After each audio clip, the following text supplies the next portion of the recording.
So it's nothing new that Google image search is a huge source of traffic of customers who might be interested in your products or services. In fact, over 1/3 of site visitors use Google image search. Now, if you do it wrong and simply upload an image onto your website, hoping to get it ranked high on Google image search, then think again. And if you do that, you won't be as effective. You see, the problem is that ranking on image search isn't as easy as it was back in 2005 or even 2010. Plus, on top of that, there are tons and tons of different marketing strategies out there that you can get lost in.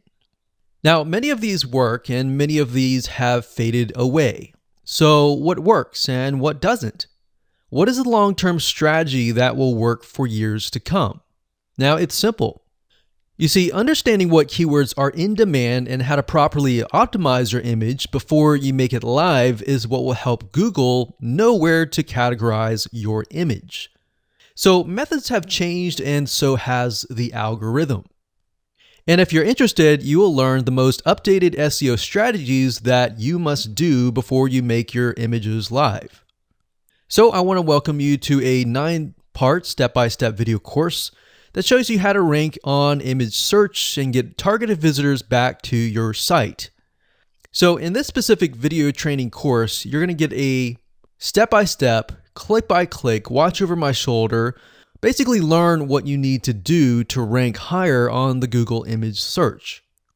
Now, here's a quick overview of what's inside this video course. Video number 1 is the introduction. We're going to kind of give you a brief overview of the course itself, what you need before you get started. Video number 2, we're going to talk about a specific checklist and give you a general overview of what you really need to focus on and optimize in terms of images so that you get your image ranked high.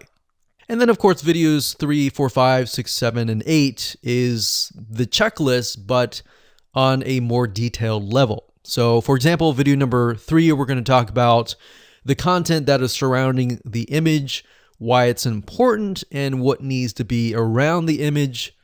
Video number 4, we're going to talk about the file format.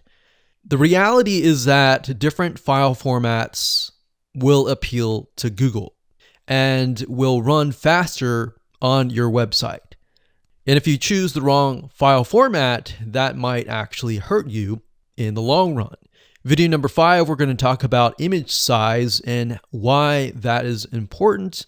Video number 6, we're going to talk about compression, essentially the idea of trying to make your images smaller. How do you do that? How do you go about doing that? If you have thousands of images on your WordPress site already, how do you go about doing that without having to compress them one by one? And video number 7, we'll talk about file names, why that is important. And a lot of these elements are actually very common overlooked elements. Video number 8, we're going to talk about alt tags. And this is the one that most people focus on. Video number 9, after you've learned how to really optimize your images, I'm going to show you how to automate the process in video number 9. Now, we don't want to do that first because you need to understand how the process works. So with that said, go ahead and grab this video course today and begin optimizing your images the right way.